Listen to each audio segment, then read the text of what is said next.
Caspian Border, Conquest Large, Battlefield 3. I was gonna talk about things, but as soon as I decide to talk about something, I usually just sort of blank out and go, wait, what was it I was supposed to mention this time? I just sort of have to let it come to me. So this is Caspian. You know this map if you've ever seen anything from Battlefield before, but I've never shown it on this channel so far, and it's a pretty good map, so let's play some on it. I think I've mentioned before that my immediate goal, my first short-term goal with this Let's Play is to just show all of the maps in the game. And once I've done that, I can start getting into... Actually, once I've done that, I can start playing whatever the heck I want because it's fun. But I also feel like I need to play more on every map because there are some maps still that I've only played. What's it called? Tehran Highway? I've only played on that map once. And that round was awful. But I don't see many servers playing it, so I suspect the round was awful because the map is actually not good. I'm not sure. What's that over there? It's a tank! Oh, it's an AA. Okay, we're good then. That's something bad up there, though. Come on, what do we... Okay, right. Okay, one thing that happened... Oh, crap. Is that last time I played off camera, I unlocked the G53 for the engine... What the heck just happened? What? Okay. If you have the expansion, whichever... Oh, look at this, it's a friggin' airplane. Okay, this is gonna be tricky. Alright, here we go. I'm using my 360 pad. I'm gonna change topics. Like I said, I had some things I wanted to talk about, and I'm not sure what to say first. Now I'm an airplane, though. Okay, so... I watched myself play, I think it was that round on Death Valley a while ago. How big teams? Okay, 25, 126, that's okay. And I realized that I was so damn inaccurate with the keyboard. I was losing fights I shouldn't have lost just because I couldn't hit the other guy. Because I'm stubborn enough to use the freaking keyboard. So now I have changed my mind on that, and I've set up my 360 pad to a setup that I think feels comfortable enough. It's mostly the default as far as controls go. I changed the fire button to the right bumper instead of the left. I switch weapon is A instead of Y. And a couple of other things. Come on. Come on. Come on. Come on, there we go. I hate it when jets do that to me. So yeah, I've now got analog control, which feels pretty good. I just have to keep reminding myself to not hold down the acceleration button all the damn time. Because that's a reflex of mine. I want to go forward, so I'm going to hold accelerate, but that doesn't work with this setup. I have to let go of accelerate too. These guys are stuck in a loop, so I'm going to hop in and help out my wingman here, and probably get myself screwed over in the process, because now he's going to probably chase me. And there are two enemies even. Oh, this isn't good. No, I'm stuck in a loop. Trying to stay around 300. Keep an eye on my air radar, which I've started using instead of the map. Because, flying a bit too low there. Okay. Well, I've still got a lot of practice to do, especially now that I've switched my control scheme. One side effect that happened, though, from switching to the gamepad... I apologize for the random silence. I have to adjust my headset. And I mute myself when I do that, because the sound is... is unbearable to listen to. The plastic clacking of a cheap old headset being rustled about. I wouldn't want to put anyone through that. So, yeah, one side effect is I was practicing my flying on an empty server. Well, not really practicing my flying so much as just trying to find a control scheme that worked for me, that didn't result in me instantly crashing, which is what happened when I tried to use the mouse and keyboard. As you have seen before. If you haven't, go check part 1 of this Let's Play again. I just couldn't grasp the mouse keyboard. Any setup of a mouse and keyboard combination for the jets that I've tried, I couldn't grasp it. It didn't work at all. So the side effect was when I did have a good 360 pad setup going, and I was starting to get used to it on this empty server with instant vehicle spawns, I thought to myself, what's the default control scheme for the helicopters then? And I hopped into one with the default 360 pad controls, and I flew. And I was like, damn, wow, wait, hold on. This is a whole lot easier than I remember it being. And sure enough, I cannot... Hold on. Up. Can't be too eager there. Oh, look at that, a foregrip! Ow. Yeah, I flew with a friggin' helicopter. And I set that up to mimic my my jet control scheme a little bit more closely. Changed the switch weapon to A instead of Y. A couple of other changes. And now I've begun practicing the helicopters, even though I said I would never ever do that. Just turns out I can't do it with a keyboard. That was the thing that was holding me back. For some reason the mouse and keyboard to control air vehicles just doesn't work. The jet is fairly easy to fly with just a keyboard. For me. I could pull that off, but it wasn't the most, you know, useful. Another thing that happened is I got... What did I? Oh yeah, I started talking about that. I got my torch... I'm actually gonna switch to... I don't remember if it was on or off camera, but I unlocked the G36C for the engineer. I'm gonna start using that now, instead of the ACWR. I've come to the conclusion that the ACWR is a good very long range weapon for the engineer. With the trade-off that, because it's accurate and doesn't have a lot of recoil, it actually doesn't do a whole lot of damage at all. So the trade-off is that it kinda sucks in close quarters. What was I talking about? Oh yes. There's an assignment for the G53, is that what it's called? Whereupon you have to get a kill with the repair tool. And I did that by accident yesterday when I wasn't recording. I was just on oh god, this, yeah. They die faster with this gun than with the ACWR, it's just, you can feel it immediately. That gun is not strong. I thought I heard beeping. Maybe I didn't. Yeah, I was in a tank, just riding along in the gunner seat, as I tend to do. Whoops. That was actually, that was a weirdly good match up until that point. I got a 9 kill streak in the gunner seat, and the driver only got, I think, 5 kills. It was a fun round, but the point is, we came across another tank that was empty. Ow! So I jumped out of the gunner seat to go into that tank, and an enemy jumped into it as soon as I got close. But he drove past me a little bit in order to engage our other tank, which was now firing on it. But I was still too close. I was behind it, but too close to use the RPG, so I whipped out the repair tool instead. And hurt it a little bit with that, just a little. It freaked out, drove forward, took another hit from our tank, which made it freak out even more, and backed up again. I presume it backed up because it was being hit from the front and was trying to get some distance between itself and the other tank, which was mine. When it was backing up, I managed to nail it once with the RPG from behind, and then it got close enough to use the repair tool again, just as it was hit one more time from the other tank, and that blew it up, and I got the kill with the repair tool. Not as interesting or dramatic as a repair tool kill usually probably is, because I think a lot of people try to get that kill by sneaking up on someone and actually tooling them to death outside of a vehicle. But I just sort of happened to get mine.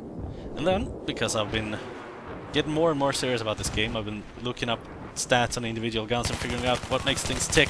Haha! I should have kept shooting instead of turning around. I thought I was closer to the edge back there. I'm looking up individual stats and figuring out exactly a little bit more. You know, now that I know what I'm comfortable doing and how the maps are laid out, I try to sort of get a sense for what each gun is potentially better at. Whether or not I like it is another story. That's why I've gotten it confirmed that the ACWR is very weak up close, which is why I do not like that gun. It feels good, but it kills too slow. And here's the weird thing. I unlocked this gun for the G36C for being a certain level. I'm not sure if I did that on or off camera. But you get that at a certain engineer level. Well, not level, strictly, but you know, it's an engineer unlock. And this and the G53, which I unlocked immediately thereafter, I haven't used either of them yet. This is my first time using either of those two weapons. I look up the stats and they're virtually identical. They might as well be the same damn gun. They could have removed one of them and no one would complain.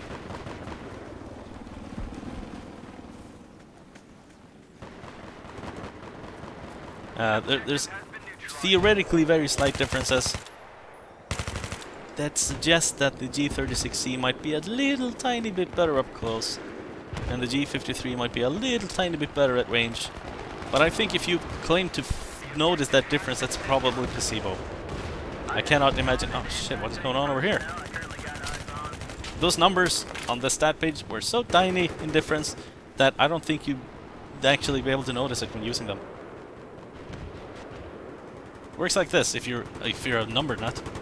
G36C, this gun, has a higher fire rate by 50 per minute than the G53, which is nothing. It's negligible. It should not really have an effect unless you start shooting at the same time and you both hit every shot, which tends to happen up close. Which is why I wanted to use the word surmise, but that's not what that means. Which is why I sort of gather that this would do slightly better up close. The G53 has they have the exact same damage per bullet, exact same damage drop off over distance, exact same bullet velocity. I think there's like 4 stats that differ.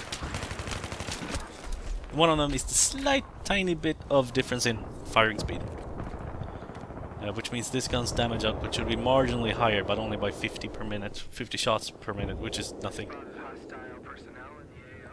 G53 should have less side-to-side recoil than this gun does, but has a higher first shot multiplier per burst. That is, the first shot when you fire full auto or in burst has a bigger kickback than the rest of the bursts. This gun has more side-to-side recoil. That gun has slightly higher vertical recoil the first shot. There was something else. Oh yeah, and the G53 has slightly higher reload speed. By higher I mean longer. Those are the only differences. They do the exact same damage per bullet, exact same damage drop off over distance, exact same bullet velocity, exact same, almost exact same everything.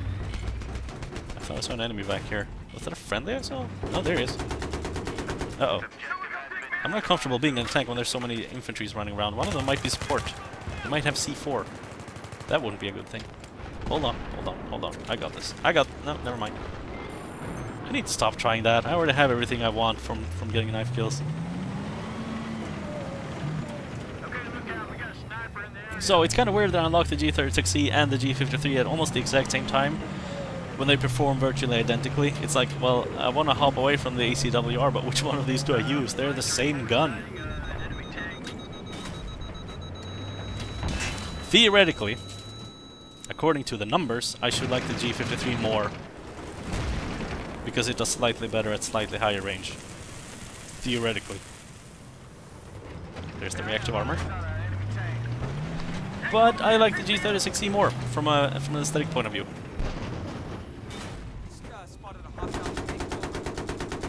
Can I destroy mines with this machine gun? No. Sure as hell can't hit them, that's for sure. Oh. Ah. Yes. Yes. Yes. Yeah. Oh, that was an assist. Oh well. What's gonna shoot us? Was it you?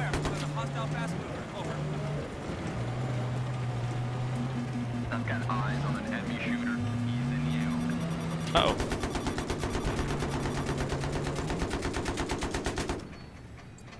Wait, I thought there was someone sitting by this thing here. That's what I thought was shooting at us, but never mind. I've got an enemy sniper. That doesn't seem to hurt it. Okay, am I done talking now? I think so. I think that's what I wanted to go over. I got the torch kill by destroying a tank with it, which was not nearly as spectacular as you'd hope. So I don't feel too bad that I didn't record it. I've been trying to get used to helicopters thanks to using the 360 pad. I unlocked the G36C and the G53. Yeah, I think that's it. I think you're caught up. I've done some practice on the empty servers, like I said, with the jets and trying to figure out, you know, things. I noticed that the jets have a G counter. That is a G-force indicator that should theoretically show you how effective you are when trying to master your quick turns. Because the more G's you pull, the quicker you're turning. So, you know, keep a look at that to figure out what speeds you should be going in order to turn as quickly as you possibly can. It's in the lower left corner, I think, of the airplane HUD.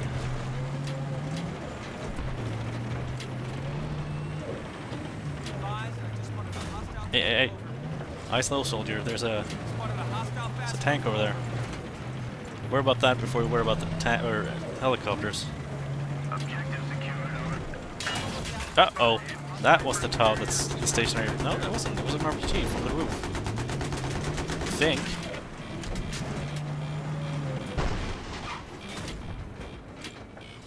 Okay, I trust that this guy has this. He should have this. Why is the tank just sitting there?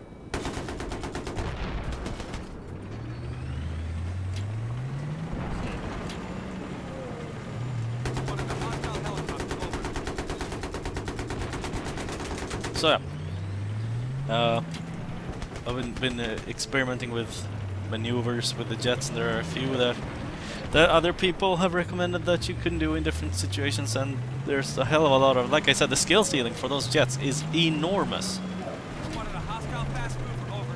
So I know for a fact I'll never be good at that, but I want to try to get as far as I possibly can at least. That's what you see when two skilled pilots get involved. Inevitably, they just end up circling each other because they're both getting the most out of their tight turns, keeping at exactly the right speed to stay behind each other. And they both know that if any one of them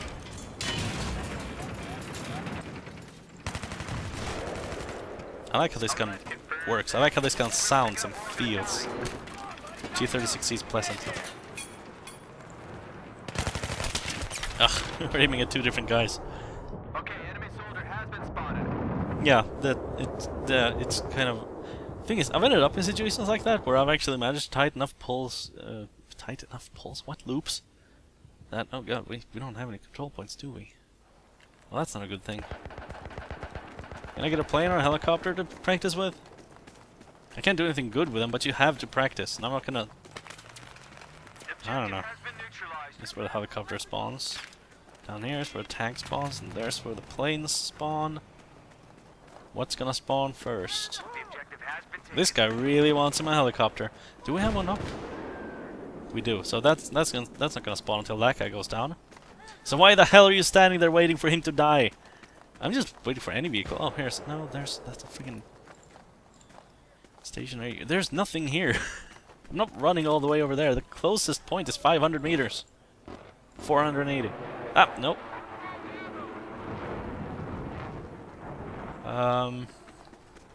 Oh, tank. I'll take that. Screw the plane. Gimme. Awesome. Alright. Let's do this. So, yeah, I've ended up in situations where I'm just circling another player of equal skill level to me in the plane, and what happens then is I just get bored. I just go, well, none of us is doing anything, as long as we're just circling around each other. So what the hell's the point? I might as well pull away from him, try to get a kill elsewhere on the map before he catches up with me, and then just take that as a victory. I'm not patient enough to fly around in circles all day waiting for an opening. That's not fun to me.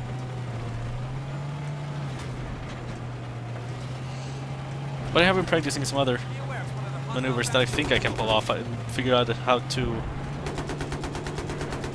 I figured out my own personal preferences for things like speed and altitude when it comes to pulling off a split S. What is... Oh.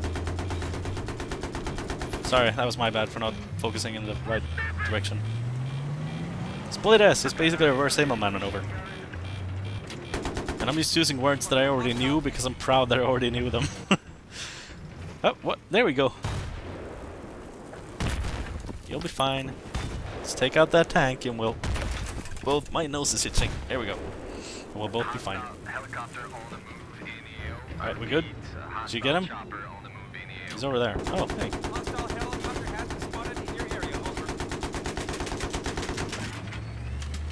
Yeah, Immelmans and Split S's. I was already doing Immelmans because I don't know, they felt natural to me and I knew what they were. I know a little tiny bit about like aeronautics, what's the word there? But not enough to make myself useful. Just enough to make myself dangerous to myself. Because turns out the Immelman is not a good idea. An Immelman would be a half loop followed by a barrel roll. Which, if you want to be specific, will serve to increase your altitude, reverse your direction by 180 degrees if you pull it off properly, and decrease your speed. As it turns out, I thought that was an enemy for a second. As it turns out, decreasing your speed when you're in a dogfight is a bad idea. So starting a maneuver by pulling up is just going to make you go slower, and you're sort of, you know, jets are pretty wide and flat. If you're right in front of or behind them, they're kind of hard to hit, but if they face, or if they turn away from you so you can see the top or the bottom, they're very easy targets. So that's a good way to get shot down, so let's not do that. Can't see. There we go. Nice, too far away. Alright, come on then. Come on then. Nope, he's keeping above us. That's not good. Oh, hey.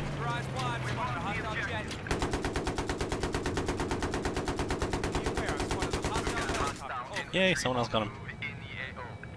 What was I talking about? The Split S. Is a move I only picked up when I started looking up how to be not dead in a jet in this game. It's a reverse Immelman. So that made it very easy for me to pick up because I already knew what those are. Where you start the maneuver. Oh god, there's no forest left here. The point is called forest, but they tore down all the trees. I love the bird calls in this map. They sound like home. There's one particular one, I think it's like a swallow or something. But you know, the fact that I think I know the name of the bird should prove how homey it feels to me. At least I think they're swallows. I'm actually not sure. Oh. So planes, Split S. You start with a half barrel roll and then do a half loop. You start with a barrel roll because if you try to pull down, in real life you don't do that because that pretty much kills you from the G-forces. Humans are pretty good with positive G-forces and very terrible with negative G-forces, it turns out.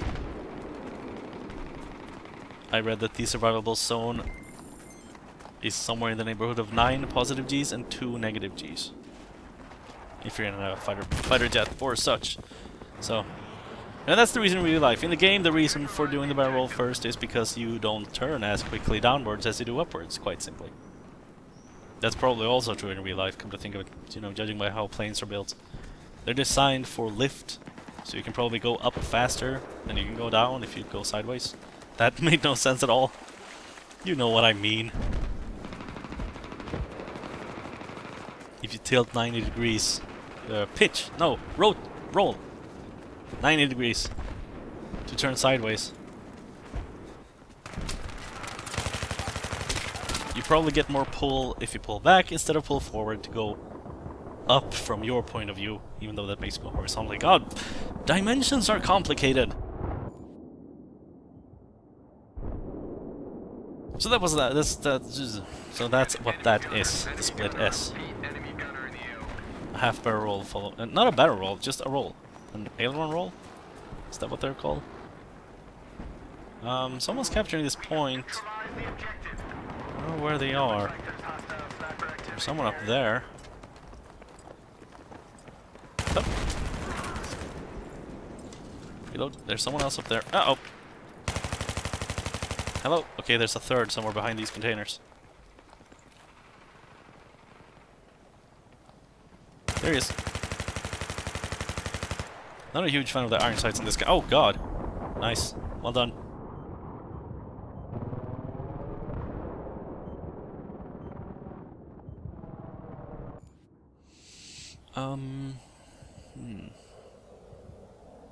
any fancy vehicles around here? I don't see anything. Sometimes a tank spawns an antenna, but I don't see anything here either. Where's my squaddies at? One, okay, they're both there. Oh, tank. They're both gonna get in, aren't they? Yeah, they are. No, he's not. I've got eyes on an enemy sniper. There's snipers in the tower, are you serious? Oh well. Usually an easy target for like distant tanks or especially airplanes or helicopters. Not the best place to be since you kind of have nowhere to go if someone starts shooting at you. Spotted the anti-tank personnel in the AO. Proceed with caution. Spotted a hostile helicopter in your area, over. So yes, if you're gonna do things like figure out how to pull off a good split S in this game and such, it's worth hopping into either a practice service or server, or maybe an empty server, which is what I did. Because there's plenty of those around. Almost every server goes empty at some point. Because time zones and things like that. Just find an empty server with instant vehicle respawn. That's not... this isn't good. I don't know what's locking onto us. Probably a soul flame somewhere. Uh-oh. Well, I'm out. Yep, that was a javelin. That's not a good... not good news. Whole bunch of dudes running from forest to antenna. Noted. I want to capture this first though. Now, as I was trying to say before I was so rudely interrupted, I'm still not playing Assault, so I can't revive that guy.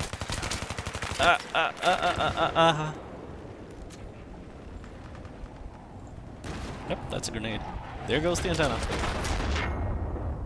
I guess when you play Conquest on this, the antenna goes down when the losing team reaches a certain amount of tickets or something like that. I never really figured that out. It just sort of falls on its own though. It looks cool when it does, but I guess we just missed it. I think it's a shame it doesn't happen sooner, because it does change the dynamics of the battle slightly when it does fall. Can I get to my point before this round ends? Yes, it's worth going into an empty server and practicing flying if you want to try out those fancy maneuvers, because you know, you end up noticing that there's certain haha, no dog tags for you. There's certain speeds and altitudes and things like that that you want to keep track of. Like, you know, I try not to do a split S unless I'm more than 200 meters above the ground. Because I can do it in tighter than that, but sometimes, you know, there's a tree or something in the way you end up flying into it. So that's worth noting. That's Caspian Border, I guess. That was unfulfilling. Is it 2 rounds on that map, or is it going to switch to another? We'll see.